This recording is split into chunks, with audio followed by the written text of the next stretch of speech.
नमस्कार, आपका स्वागत है। दोस्तों, वास्तुशास्त्र में मोर पंख का बहुत अधिक महत्व होता है। वास्तुशास्त्र के अनुसार मोर पंख का घर में होना बहुत शुभ होता है। यह जिस स्थान पर भी होता है वहां की नकारात्मक ऊर्जा को नष्ट कर देता है। शास्त्रों में मोर पंख को सुख समृद्धि का प्रतीक माना जाता है। यह अत्यंत चमत्कारिक होने के साथ ही घर के वास्तु दोषों को भी कम करने में सहायक है। लेकिन वास्तुशास्त्र में मोर पंख को घर में रखने के नियम बताए गए हैं। मोर पंख घर में रखते समय इन नियमों का पालन अवश्य करना चाहिए, तभी इसका सकारात्मक प्रभाव देखने को मिलता है। वास्तुशास्त्र में मोर पंख को रखने की सही दिशा और स्थान के बारे में बताया गया है। अगर आप अपने घर में मोर पंख को उसके निश्चित स्थान और दिशा में रखते हैं तो यह घर के अंदर की नकारात्मक ऊर्जा को खत्म कर देता है। मोर पंख घर में रखने के बहुत से फायदे हैं, लेकिन धन संपत्ति के आकर्षण के लिए इसका सबसे अधिक उपयोग किया जाता है। अगर आपके घर में पैसे की तंगी है, धन का खर्च अधिक होता है, घर में पैसा नहीं आता है, तो आप अपने घर पर मोर पंख जरूर लेकर आए और उसे सही दिशा में स्थापित करें। यह निश्चित ही आपके धन में वृद्धि करेगा। वास्तुशास्त्र में घर में कितने मोर पंख रखने चाहिए, इसका रहस्य भी बताया है। आइए जान लेते हैं मोर पंख से जुड़े महत्वपूर्ण वास्तु नियम। दोस्तों, सबसे पहले हम जानते हैं मोर पंख के धार्मिक महत्व के बारे में। हमारे प्राचीन शास्त्रों में मोर पंख को इतना महत्व क्यों दिया जाता है? दोस्तों, हमारे प्राचीन पुराणों में मोर पंख को एक चमत्कारिक यंत्र माना गया है। इसका प्रयोग कई प्रकार की तांत्रिक क्रियाओं में भी किया जाता आ रहा है। तंत्र साधनाओं में इसका प्रयोग करके सम्मोहन, शत्रुनाश तथा बुरी शक्तियों को नष्ट किया जाता था। इसके अलावा ज्योतिष विद्या में भी मोर पंख का प्रयोग किया जाता है। ज्योतिष शास्त्र में मोर पंख से जुड़े उपाय भी बताए गए हैं। आयुर्वेद आदि ग्रंथों में विविध व्याधियों तथा रोगों को नष्ट करने में भी मोर पंख सहायक होता है।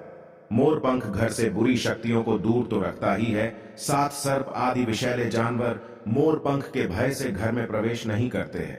इसीलिए वन में निवास करने वाले लोग इसे अपने घर के पास रखते थे। मोर से जुड़ी पुराणों में कई कथाएं लिखी हुई है। पक्षी शास्त्र में मोर से जुड़ी एक कथा का वर्णन मिलता है। प्राचीन युग में संध्या नाम का एक असुर हुआ करता था। वह बहुत ही शक्तिशाली और बड़ा तपस्वी था। गुरु शुक्राचार्य से विद्या प्राप्त करके संध्या नाम का असुर देवताओं को अपना शत्रु मानने लगा था। उसने ब्रह्मदेव और भगवान शिव से वरदान प्राप्त किया और बहुत अधिक शक्तिशाली बन गया। उसके बाद उसने स्वर्ग पर आक्रमण किया और कई देवताओं को बंदी बना लिया। लेकिन उस असुर को पराजित करने के लिए देवताओं ने एक योजना बनाई और उसके लिए उन्होंने मोर की सहायता ली। सभी देवता और 9 ग्रह मोर के पंखों में विराजित हो गए, जिससे मोर बहुत ही अधिक शक्तिशाली बन गया और विशालकाय रूप धारण करके उस मोर ने संध्या असुर पर आक्रमण कर दिया। इस युद्ध में संध्या असुर का वध हो गया और देवताओं को उनका आधिपत्य फिर से प्राप्त हुआ। सभी देवताओं ने मोर की प्रशंसा की और उसे भी पूजनीय होने का वरदान दे दिया। तभी से मोर को बहुत ही पवित्र माना जाता है।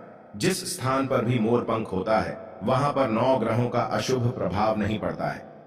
दोस्तों, केवल ऋषि मुनि और देवता ही नहीं, बल्कि भगवान श्री कृष्ण भी मोर की प्रशंसा करते हैं।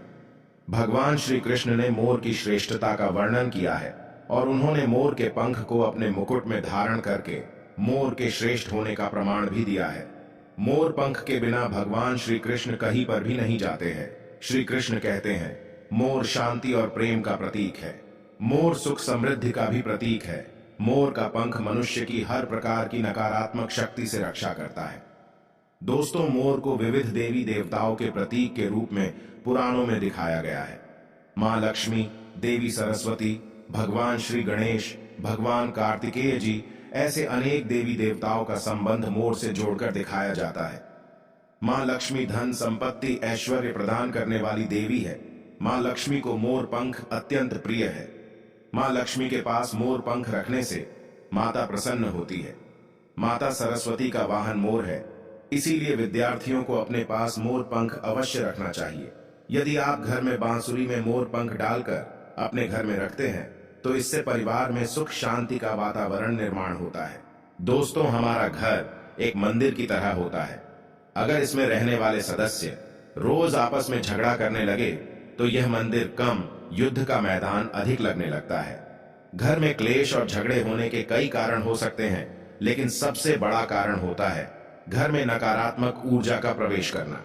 लेकिन हमारे घर में ये नकारात्मक ऊर्जा आखिर कहां से प्रवेश करती है और इस नकारात्मक ऊर्जा को दूर करने के लिए कौन से उपाय करने चाहिए?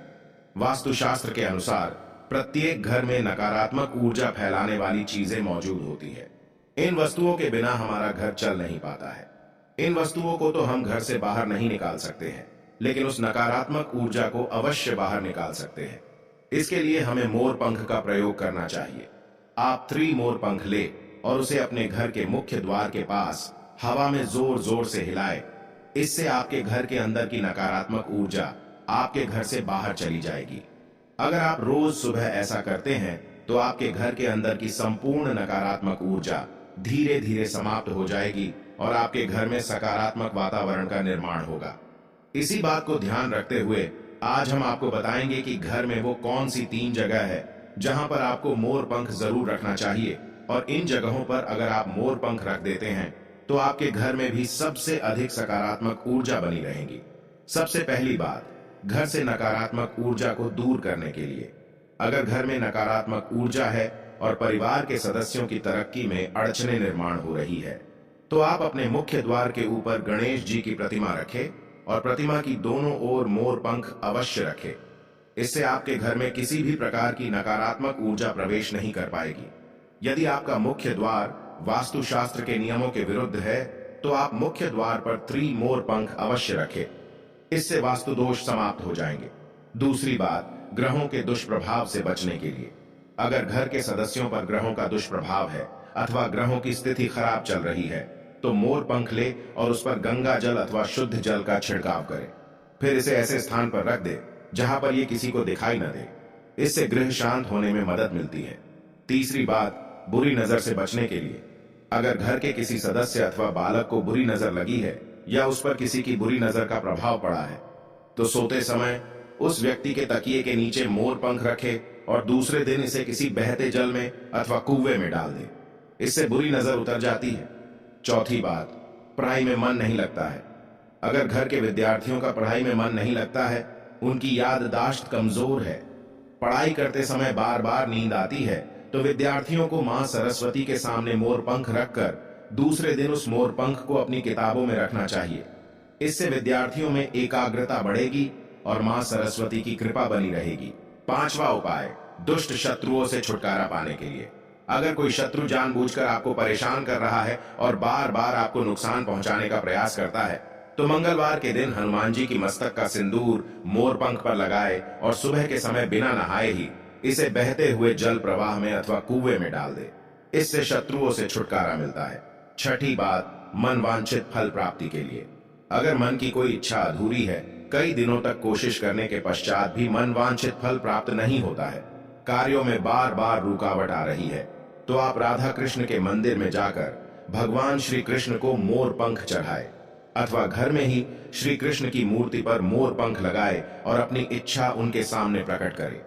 7वीं बात, अगर पति पत्नी के बीच तनाव हो, अगर घर के अंदर क्लेश है, पति पत्नी के बीच बार बार झगड़े होते हैं, आपसी प्रेम कम होने लगा है, तो उनके बेडरूम में दक्षिण पूर्व की दिशा में मोर पंख रख देना चाहिए।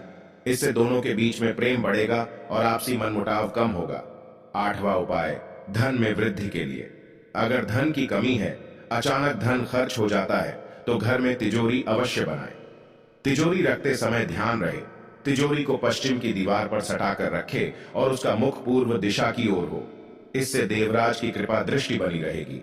साथ ही मां लक्ष्मी की पूजा में मोर पंख रखकर उसे तिजोरी में रखे। इससे घर में सुख समृद्धि आती है और धन की कमी महसूस नहीं होती है। यदि धन की समस्या आ रही है तो घर के आग्नेय कोण में अर्थात दक्षिण पूर्व दिशा में अपनी कमर से ऊपर कंधे की ऊंचाई पर 2 मोर पंख शुक्ल पक्ष में लगाएं। जल्दी ही धन प्राप्ति के नए अवसर प्राप्त होने लगेंगे। 9वां उपाय, आप किसी भी शुभ दिन मोर का एक पंख लेकर घर के किसी ऐसे स्थान पर रखें जहां पर आने जाने वाले लोगों की नजर सबसे ज्यादा पड़ती है। असल में मोर का पंख नकारात्मक ऊर्जा को अवशोषित करता है, इसलिए आपको इसको ऐसे स्थान पर लगाना चाहिए जहां ये सभी को नजर आए। मोर के पंख का ये उपाय न सिर्फ आपको बल्कि आपके घर के सदस्यों के जीवन में भी सुख और समृद्धि जरूर लेकर आएगा। तो दोस्तों, उम्मीद है आपको यह जानकारी अच्छी लगी होगी। वीडियो को लाइक जरूर करें और कमेंट में सच्चे दिल से जय श्री कृष्ण और जय मां लक्ष्मी अवश्य लिखें। साथ ही आप इस चैनल को सब्सक्राइब कर लीजिए ताकि आपको ऐसी ही आध्यात्मिक जानकारी प्राप्त हो। आप सभी का धन्यवाद।